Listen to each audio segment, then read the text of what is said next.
All right, you walk into the inn and you see a large group of people. In the corner, in the shadiest part of the bar, you see someone with a hood up. He's rolling dice. He looks suspicious. You also have the barmaid, jovial, walking around, passing beers, cracking jokes. She looks like a real hoot to be around.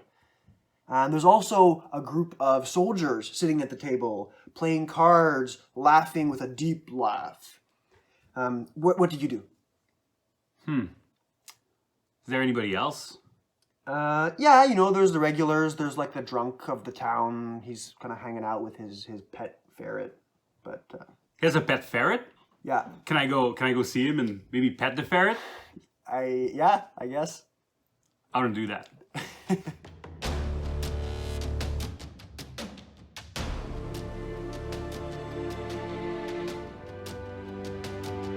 Hi, I'm Chris. And I'm Matt. Welcome to Roleplay Chat. We're two game masters who just can't stop talking about role-playing games. Today, we talk about creating NPCs.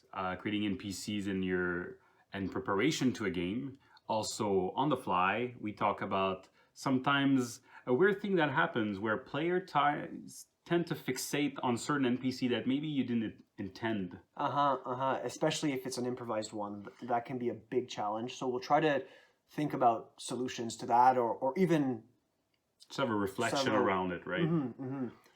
other things that we're going to talk about is just the things that we like about NPCs, the things that we really focus on. So Chris really likes to talk about motivation. I really like to think about personalities and voices. So you can look forward to that. Yeah, and we talk about maybe the problem of over detailing NPCs, and we'll finish with how we are trying to stay consistent when we create NPCs. Yeah, so I think that covers most of what we're going to talk about today. Right, Chris? Right, man. Let's roleplay chat. All right, the first thing we're going to talk about is just the basic creation of NPCs. When you want a certain NPC at a certain location or in a faction or something, and you want to create it basically before the game. Yeah, and I know, Chris, one of your strengths, or one of the apparent strengths when you're creating your NPCs, is they really seem to have a driving force behind their actions and behind their personalities and the things that they do, the people they interact with. So I was wondering if you could share with me some of the strategies that you employ when you're thinking about NPC motivation and things related to that. Right, yeah, that's definitely at the core of what I worry about when I create an NPC. So usually what I do is I try to think of a motivation that can educate all my choices as this player, but not necessarily that it won't be obvious right away when you just see the person, right? So I think usually of a motivation, it can be based on just basic desires that anybody can have. So I have a list of possible motivation, but usually it's really fixed by what I want that character to do and provide. So if I want it to be like a guide for the players, then this motivation needs to link with the players. So what do the player wants right now? How can that character can provide something for them?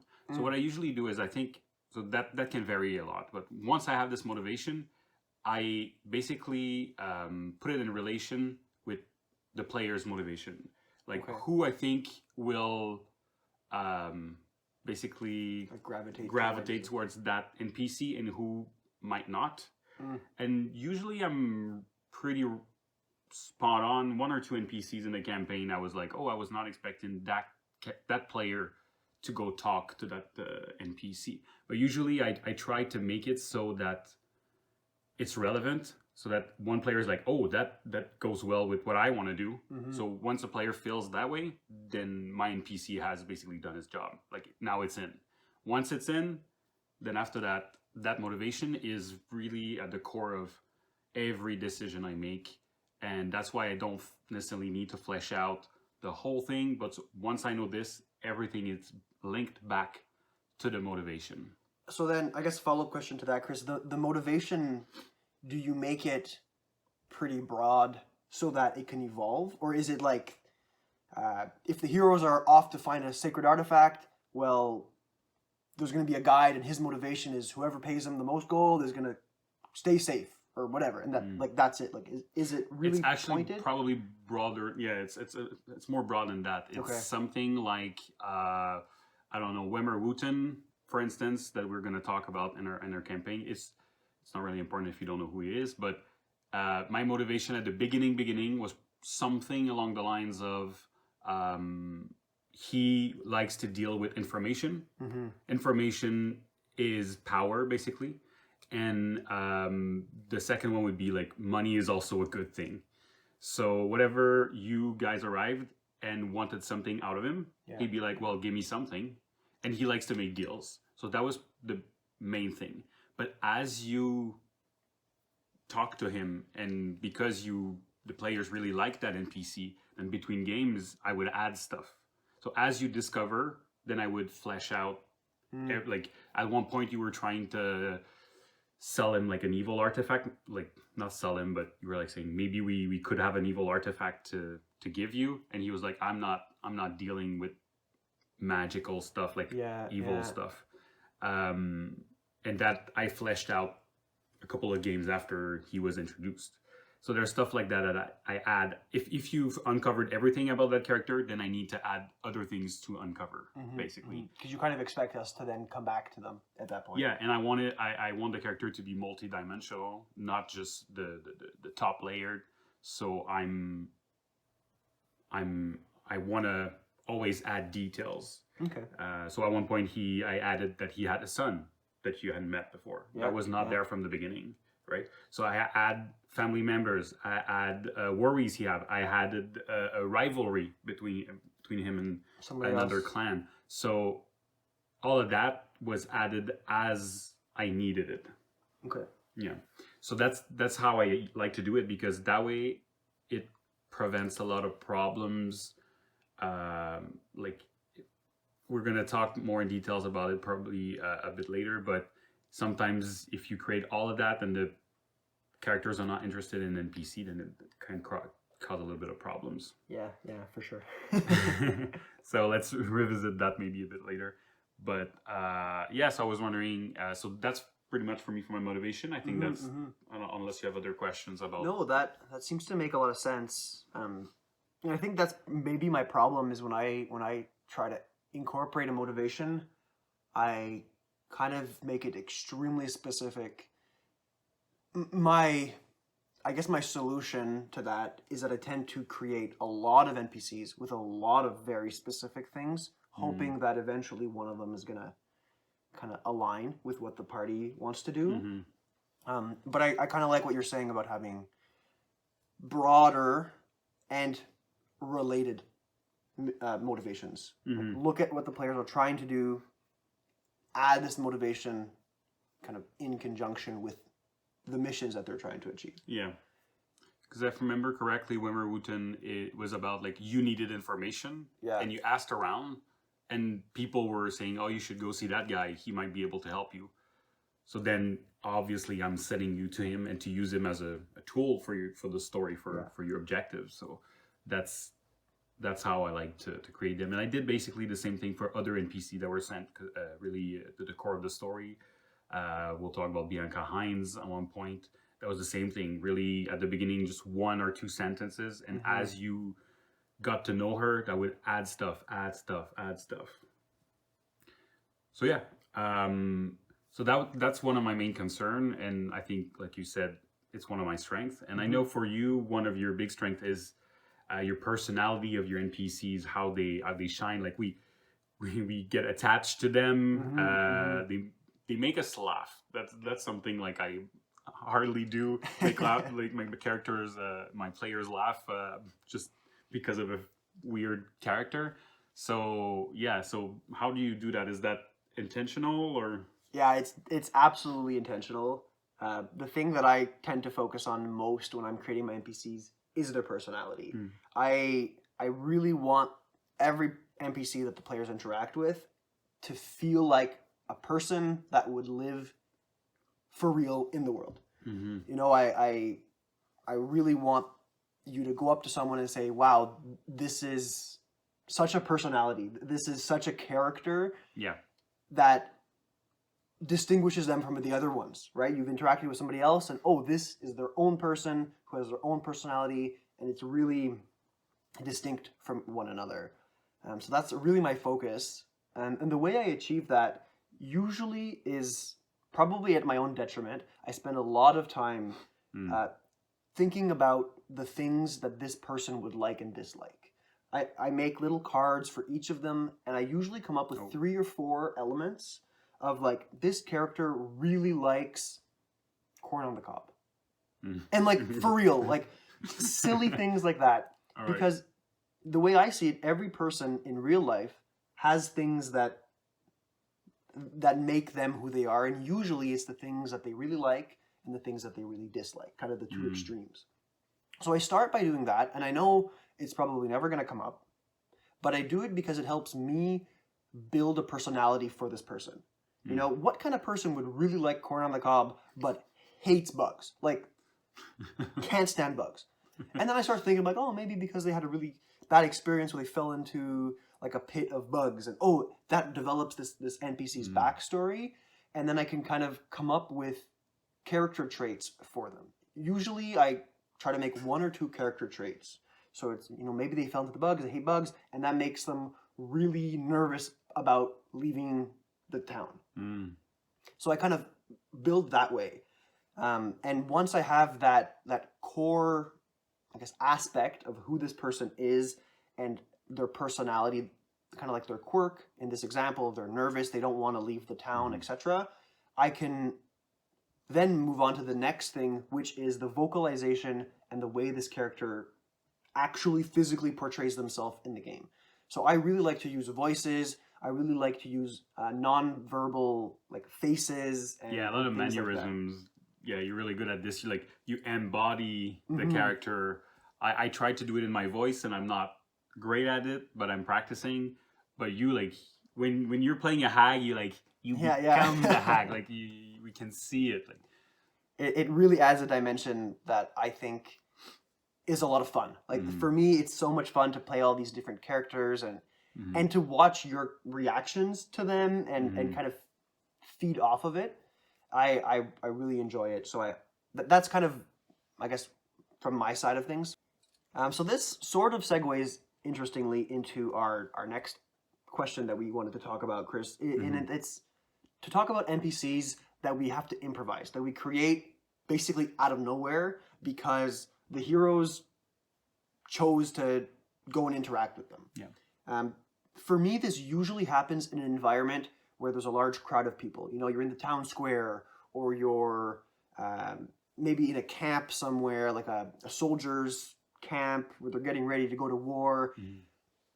There's no way for me to create, you know, all 100 soldiers that are there. I might use my process to come up with the personality for like the captain and a few other guards that you maybe have interacted with before or you have some kind of background with. But then, you know, there's other people there. And sometimes the player characters just decide, you know what? I don't really want to talk to the captain. I want to go talk to the guy who's sharpening an axe. And I'm like, oh man. Yeah. Now you have to do all of this on the fly. So the question we ask ourselves is, that big process we're talking about, me of motivation and you of trait and personality, then you have to do it in like 2 seconds.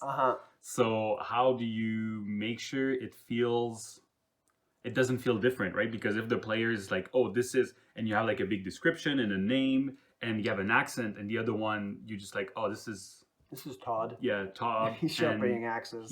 And he just talks normal and everything. And you're like, oh, okay, I guess he's probably not central to the story. So how do you deal with that? So part of it, I feel bad saying this, but is that I don't. I mean, obviously, there's the things the tools that people explain in other channels and other forums where you have a list of names, or like a list of, one that I heard that I really like is a list of personalities. Yeah. So you have a list of 10 personalities that you just stick on your DM screen or your GM screen, and you roll, and it's like a random generator for NPC personalities. Yeah, that's what they usually say, and I've never rolled. I always like in the situation, I'm just like, oh, that makes sense. Yeah, right? that makes the most sense. So that's another way. But yeah. Yeah, I mean, another reason I say that I don't deal with that problem is that I find a way to deal with it that's maybe unconventional. I like to actually create what I call like filler NPCs that are very generic, but I still have all that background that I've created, Okay. and I kind of keep them in my back pocket. So if you go and interact with someone that I didn't expect you to interact with, I kind of have like one of these filler NPCs for someone who's like rough and tough, and one for someone who's more like eager to help you, and then probably another one that's like a bad guy, shady type character. And then with those three, I can kind of cover all my bases. And based on the scenario, and if you've just interacted with someone who's rough and tough, well, maybe I'm going to try to change the pace and give you someone who's more timid and friendly and whatever. So I kind of deal with the unexpected NPCs by doing the opposite, by doing more work and creating other NPCs that are premeditated, but maybe don't really fit into the story as well. I like to think that my players can't tell the difference. Do you have a play, like, do you remember a time using it on me? I can tell you. Uh, I don't think I've ever seen a difference of like, well, sometimes you do something that's a bit different than what I do, where you ask us to fill some holes in the character, Yeah. and that has pros and cons that, again, that could be a whole discussion on itself. You'd be like, this person is charming. Christian, why is that person charming? And then I have to come up with an aspect of your character in the game. But I feel like you do that with pretty much all characters, even like the yeah, I tend to do that. If anything, that's the part that's premeditated. Yeah. I know that I want there to be, like for instance, right now in a campaign that we're running, you're on a pirate ship. And I intentionally left 10 NPCs uncreated. Like completely uncreated. Because I wanted you guys to be the ones to be part of that process. Because I figured if you're going to be on a ship with people for a long amount of time, I want the players to feel connected to these NPCs beyond me just telling them that they are.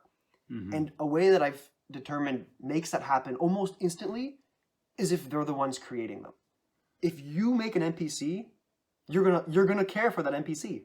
Yeah, and it works. It works super well. Like the crew, we feel more attached than anybody else that just appeared because we decided that that person, the name, maybe one or two aspects, like what characterize that character, and it works very well. Yeah, I love it. And the way I do it is I, like you said, I bring them forward and it's a blank slate and I ask my players, what about this character is the first thing you notice? Sometimes it's physical. You guys might say, oh, you know, they're balding and he has a little ponytail. I'm like, okay, sure, you notice that. Let's add a personality element. What is this NPC's personality like? And you might say, oh, you know, he's often fumbling around. He's like a klutz. Okay, cool. And then let's add one last thing, like their name. Yeah. And then you guys throw in a name, and then boom, we have an NPC. There's not really much of a background there yet, but that at least makes an instant connection. Everybody at the table was involved in the process, and kind of like this collaborative storytelling. Yeah, and yeah, there's no background, but sometimes, as we say, oh, he's a goofball, and then later in the story, something happens, and I remember us saying like, oh, he's always like that, and we come up with a story that he was a goofball in the past, and we add stuff. And as the player, we feel like we have the power of doing this because we were part of the creation. Where if you would have created the whole thing, we would probably not add on to the character backstory. Yeah, almost like an unwritten rule, right? Like, yeah, because you were part of the creation, you have an unsaid blessing to basically free reign. Like, go for it, have fun. But we know if we add something that makes no sense, you're gonna stop us. But never really happened because we know the limits of that unwritten rule, I guess. Yeah, and I don't do that at all. I love it as a player. I don't do that at all as a. I don't think I've ever. Well, I don't do that most of the time because I was raised as a realism kind of guy, and if I give the reins to the players to create some NPC, I feel like it removes some of the immersion of they're just their characters and they make their decision, right? If they can choose part of the world, I feel like I'm losing control. You just don't want to lose control, Chris. Yeah, that might be it actually. I feel like I'm losing control on the lore, on that stuff, and I like the mystery of maybe there's something hidden that you don't know. Well, if you created the top part, it's harder to hide mystery behind it. The only time I did it was when you had a master, and I would ask you to create once every 2 games, maybe something about that master, because again, create a relationship. I think that was and I learned that from you. That's not from me. Like I tried to implement this, and I think it works well for someone. Like once maybe you meet your family, we might do that again, right? Okay. Where you will create your sister and your brother and your father and your like, unless I have a big reason to have something specific in mind, it makes sense when it's someone really close to you that you have some control over their personality and stuff like that. I think it's a nice tool to have in our back pocket. Absolutely. But did you get a chance, Chris, to tell us how you deal with these on-the-fly NPCs? Like, what's your go-to? My go-to is it's not going to be super satisfying in the beginning, but I try to improvise one thing that is the core. I remember one time I did a description, and he was really like described the character that was really tan, and he was a kind of a guard, but he used to be the gardener, and I was like, he's not gonna like his job. That was my thing. And then the players discovered that and found that a bit funny. And basically what I do is I try to create a situation where the NPC can leave, or basically the interaction is done. And then I backtrack, and a bit like the motivation, I backtrack information back into my NPCs. So I basically do the opposite of you, where sometimes I would create little stuff a bit in advance like you, but really short, one sentence to fill in those blanks, but then I just add stuff at the game after. So I guess what we're saying is you can do either. Yeah, I mean, if you guys think these are good ideas, steal them from us. If you have other ideas, please. I'd love to hear about it, because I feel like that's a struggle. That's one of the most difficult thing as a game master, is come up with NPCs on the fly. Yeah, it's a really hard thing to do, and what actually I think makes that problem even more complex is that sometimes your player characters fixate on those NPCs instead of the ones that you've fabricated in a more intricate way. I think that's one of the things that I have the most trouble with when we talk about NPCs, is how to deal with your players focusing in and really taking a liking to an NPC. For instance, your gardener, who you just invented out of nowhere, and now they want to keep talking to them. They want to invite them with them to the adventure. They want to go meet their family, and you're like, oh my god, okay. But I also have this other guy who's super cool and who's going to give you a bunch of cool stuff because I planned it. But like, how do you deal with that kind of situation? Yeah, it happens sometimes for me. It's not that bad because of the motivation thing where I try to link with a player. One thing that I think to fix that problem, we need to figure out why it happens. Yeah. And one of the reasons I think why it happens is when I create a character with a big and rich backstory, I tend to try to hide it a little bit, like make it mysterious. But once they meet a gardener, I'm like, I need to think of something. Oh, he's going to be kind of not happy about his job. So that's the first thing he's going to convey, because I don't have anything else. Yeah. So I give right away. So I feel like maybe, does that resonate with you? Because in a game we played that happened to... basically, you had a guy named Jenkins that was basically the character we talked about. That's a goofball, and you had another character that you talked to me after, saying like, "Oh, I had the whole thing," and we didn't really ask any question, but at the same time, Jenkins were right in her face. Yeah. Where the other one, I feel like we had to Work dig, for it a little work bit. for it, and we didn't. So does that make sense? Yeah. I mean, I think you're right, and I think part of it too tends to be that the characters that I improvise or that I allow my players to create tend to be a little bit more outlandish. They tend to be a little bit more like there's something about them that's a little bit kooky and interesting. So the players kind of want to go towards them. Yep. You know, your Jenkins is a goofball. He's silly. He's always fumbling around. So you guys can talk to him, make fun of him, connect with him. Whereas another character, like you're saying, that might be a little bit more mysterious, they're not going to convey the same fun kind of interests that the players might want. So I think you're right. It has to do with how much information is being kept from the players, but also the personalities and the like silliness and the ridiculousness. In our intro, you're like, there's a guy with a ferret, cool, and I'm like, I shouldn't have said ferret. Yeah, exactly. That's too interesting, right? It's too interesting. Yeah. And so I think knowing that's probably at least part of the problem, that's probably part of the solution. Either you make your on-the-fly characters less interesting. I don't think I would do that. But now that we talked about it, I think I would try to, when I create characters like with deep backstory, to bring something to sell. Yeah, give it to out. Sell it. Yeah, anyway. yeah. Give something maybe a bit quicker than I usually do. I would be curious to see if that fixes our problem.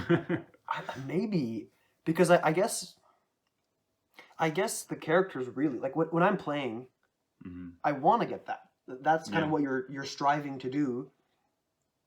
Or you want to be able to get a little bit so that you can utilize that information to get something else. Yeah. Right? If you're not giving the players anything to go off of, or really like small hints that only the most attentive players are going to catch on, and they might not even know what to do with those hints, right? Like they might be like, okay, well, he's got a black eye. How am I supposed to use that in a conversation? Yeah. And for to take your example, like if they figure out that he really liked corns on the cob, what are they gonna do about it? Yeah, right? what are they gonna do with that? It's bring him corns on the cob to convince him to whatever. Yeah. So sometime if that's too hidden, that might be difficult for the players to dig it out and get the most out of the creation you spend a lot of time doing. I wonder what part of it too can be attributed to this, like we were talking about before, that unwritten boundary of like that NPC that it's clear that the game master created this NPC. Maybe it's not super clear, but like if they're there, they've probably created them and spent some time doing it. But if it's an NPC that we've created communally as a party with the game master's approval, you feel less of like a boundary there. Yeah. So you want to go talk to them, you want to interact with them, and you feel this natural ability as a player to come up with backstory, to be like, oh, here are your glasses, Jenkins. And you're like, I didn't think he had glasses, but you came up with that as the player, and you have full like authority to do it, and it's okay. So because you're allowed, you want to keep being involved with them. Yeah, you're already in. Yeah. And that's a big selling point, to just have attachment. And yeah, so basically we'll try to remove the walls over our big creation. Yeah, or maybe allow, now I'm getting into something deep stuff. Oh, let's do it. But like, what if you allow the team, the party, to create an NPC that you already have elements for, but you're like, I don't really know what their personality is. I don't really know whatever, but I know what their motivations are going to be. And you don't ask the party that. You let them make that person, but then you've already got stuff and material for it. I don't know. So what you're saying is Jenkins is actually a spy? He's actually the final boss. The final boss, yeah. But yeah, I know, I get what you mean. Like it's, but that can be, I'm afraid, like you saying that, I'm like, oh, it can go wrong. So you have to, it's gonna be a bit more bounded, right? So let's say you had a big thing for that character and they make him ridiculous Jar Jar Binks. Right now, I don't know why I'm thinking of Jar Jar Binks because of all the thing where Jar Jar Binks was actually a Sith and everything on the internet. So I feel like that's a bit like that, right? You're making it too far from the core motivation you should actually concentrate on. Yeah, I guess there's got to be a middle ground there somewhere, though. Yeah. Like, maybe not for the final boss, but like if there's a guide that's going to take the heroes somewhere, and the guide might have a secret piece of information that the heroes can get out of this person. Maybe allowing them to create the guide's personality to say, okay, he's a guide, he lives in nature, what's he like? And then they might say like, oh, he's kind of a hermit, doesn't talk too much. Okay, well, they said that. Yeah. And it could fit. They just made their job harder at getting that information. But yeah, I don't know. There might be a middle ground, sort of like that. Yeah, I think we're at the point we need to try it. Yeah, we'll get back to you guys. Yeah. All right, so I have another question, Chris, and it might not be fully fleshed out, but it's something that I struggle with a lot, and that I've looked into a lot. So one of my problems is I tend to overcreate. Basically, I create too many NPCs. I create too many likes, dislikes, especially when I'm in a situation where the party is exposed to 7, 8, 9, 10 people of interest. I find myself struggling to make backgrounds, motivations for all of them. The solution that I seem to find often, and that I don't really like, is that people tend to recommend not actually creating all of those NPCs. They tend to say, if you have to put all those things in front of your players, really just create 1 or 2, and then shoehorn the same content regardless of where the players go. I don't like that. I think it removes a lot from the game, especially player character choice. But at the same time, I have a hard time keeping up with all that creation sometimes. Yeah, I think it's a problem. You cannot create everybody else. Like if you're in a crowd, 100 people, there's no way that may just that makes no sense. Yeah, right. Yeah. And on the other hand, I don't think it's satisfying, and I'm agreeing with you with it's the same thing with you have 3 doors, and whatever door you open, it's the same room regardless. So then there was not really a choice, right? And the players can tell. Sometimes they eventually, can't, but eventually they'll sometimes know. As a player, you get these little things of your game. Oh, that's a weakness of my game master, or something like that. So, so one thing that I think might partially help. I mean, it's not if you can't create best case scenario, everybody's created, right? Yeah. You know everybody, but that's not realistic. So. What I try to do is something a bit like we've talked about it in the past. You know how when, let's say you have an adventure in mind and the players sidetrack and want to do something else, and maybe you don't have anything prepared, you do something that you called or you got it somewhere else, an interrupt. Yeah. Right. Yeah. Like you meet a group on the road and they're trying to steal your stuff, or there's a fire, meet a troll, or whatever. Yeah. Some kind of event. It's usually not super original, but it's engaging, and it basically slows the player. So I kind of do the same thing for social interaction, where if they go to talk to an NPC that I haven't prepared, I will do really basic interaction. If I don't come up with anything interesting, as soon as I'm done with the conversation, I don't let the players control and keep asking questions. I would interrupt. Okay. Either if they're in bar, there's a fight that breaks out, or someone comes in. I know at one point I had one of the player, Novak. I knew that in the past he had basically showed his magic power to a random guy, and I knew that if I needed an interrupt, that guy would show up with thugs that wanted to beat up the magic user, because it wasn't well seen in that world. So, and that happened a couple of games later. I had that in my back pocket. I didn't know what was going to happen. I did not you started talking to other NPCs, and I just pop up. That guy shows up in the room, interrupts the conversation. It's really like a social interrupt. Exactly. where you shove in Mhm. content that kind of detracts but still engages. That's really cool. I haven't thought of that, and actually, I'm gonna have to try to do that. Yeah, I like that a lot. you can create that in advance, and you know how in video games you have like some video games that like that character will remember this, and you might have consequences later. That's kind of what it is, right? Yeah. Yeah, I like them. I'm even picturing very simple things like the waitress at the bar comes over and asks you for your order or something. You know, like Yeah. it doesn't always need to be related to the story, exactly. but that's Yeah. really cool. I haven't thought of it that way. I really like that. I'm gonna do it. So another question that, not really a question, but another topic that we want to talk about that I think is important to talk about when we talk about NPCs is consistency.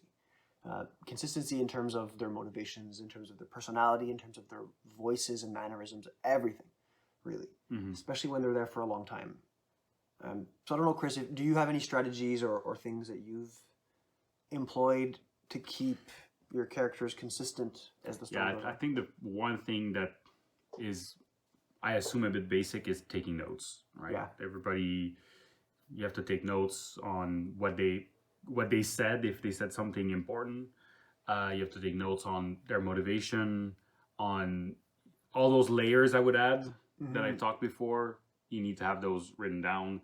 Because sometimes because I have so many ideas between games, I can't always remember which one I actually decided to go with. So I need to write it down because I made the mistake a couple of times. So I need to make. I'm really careful with that now.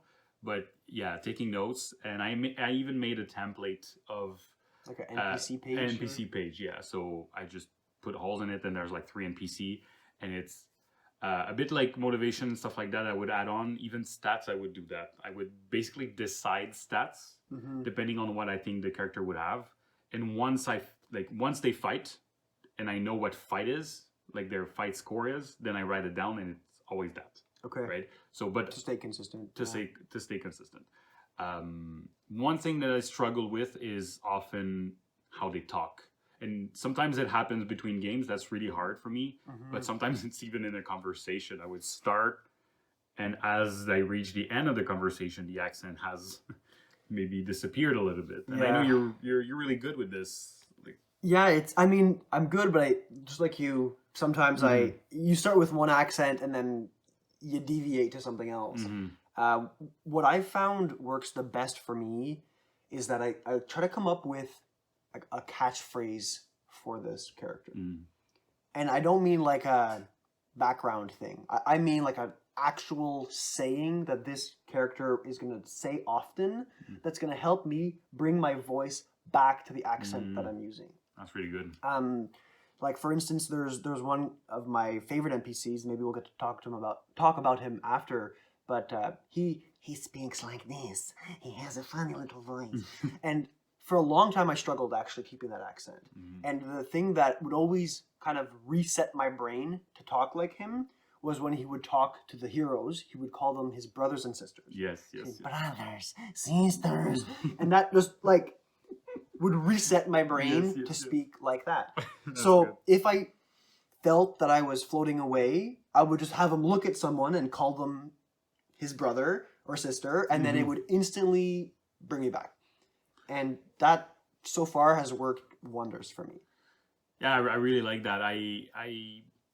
One thing that I used to do, that I do, is when I started GMing a lot, I made a list of all the voices I kind of could do. Okay. And one thing I wrote down was sentences from movies and stuff like that. For instance, in Lord of the Ring, I have one that's "You have no power here," Gandalf, blah blah, or "Looks like meat's back on the menu, boys." So I have a couple of those sentences, but they're not sentences that I can say during. Yeah. So I like the idea of having something you can say during, because I have one of my characters that's "You have no power here," and like sometimes I'm losing it, and I'm trying to go almost behind my screen, okay, that's the voice, right? So and that came from a discussion we had where you you told me a bit about your thing, Yeah. and I think it works wonders. But I have a hard time having something to hook it that I can actually repeat. So like Yeah. a catchphrase. I mean, one thing that you could try to do is, I mean, you have to have the liberty to do this, but at home, if you're having a shower or something, I would sometimes just like talk to myself in that voice until I got to a point where the "we have no power here," you found like a synonymous saying that was just as natural for you. Because on top of bringing you back to that voice, having something that you say over and over again as an NPC adds more personality to that NPC because it gives them like a shtick or like a saying that the players can also recognize. Yes, yes, yes. So it kind of does two things, right? It looks like you're just doing it for the character's personality, but really you're doing it because you're going to lose the accent. Yeah. And that works, like we were talking about NPC today, but that works for PC too. Yeah, like yeah, for sure. Now that you say it like that, like I know, again, Critical Role is famous. There's Laura's first character, would they say, she would always say darling. And even now, as they stop playing, when they when they play in that old characters, every time she says that, everybody's like, oh yes, like back into character. Back in character, yeah. So I think it's a really powerful tool, and obviously we're far from expert in in that field, but it's just something we do, yeah. or at least that I do, and that Chris has started doing, that I think really, really works well. Obviously, no ticking and all these things, but it's fun. It's part of the fun for me. Like I said before, is having these silly little personalities and voices and stuff. Yeah, it's a nice exercise. It's not necessary at all, but I like it. Wow, Chris, we talked about a lot of cool things and came up with a lot of pretty neat solutions. Yeah, I'm excited to try some of the stuff we talked about. So we started talking about, well, I started talking about how I create my NPCs, how I use motivation as their core when I start. And as the player discovered NPC and interact with one that they get interested in, then I add stuff between the game to keep it fresh, keep it interesting, and keep the NPC relevant as the story goes. And I talked about my NPC creation process and kind of the things that I really like doing that relate back to the personality of the NPC. I tend to try to get inspiration from things that this person might dislike, and use that to fuel the creative process to really flesh out each personality different from the next. Yeah, and then we talked about how that creation is made in preparation often, but when you have to create someone on the fly, how we try to deal with that. And you talked about how you let players create part of the NPCs as we play. And it really creates this really cool attachment that you can barely fabricate in any other way. And Chris, you talked about how you continuously, like you said before, it's an ongoing process. So if you have to create someone on the fly, you make sure to really flesh them out in the downtime between sessions, so that if we come back to that person, the details are there and the evolution is still there. Yeah, exactly. And then after we had a discussion about this phenomenon that happens where the player tend to fixate on characters, and oftentimes it's when they're created on the fly, and we have an idea that this might be caused by the fact that when someone's created on the fly, we're more generous. We give stuff right away about that character. We give their details, background, yeah, exactly. what have you. So we kind of, I guess, told ourselves that we would try to do this now with the NPCs that we do premeditate, in an effort to make our players fixate on them, but also to make the game more fun for our players. I think if we're giving more information, there's more for the players to use, and really get that information out right at the beginning of the conversation. I'm not saying spill all the beans, but yeah, we need to spark interest, remove the walls that prevents them from getting in, basically. Absolutely. And then we talked a little bit about overcreation. That's a problem that I think a lot of people struggle with, myself included. And Chris, you had the really interesting idea of doing something sort of like a social interrupt, which basically would segue immediately the conversation into a territory or part of the game that you've already prepared.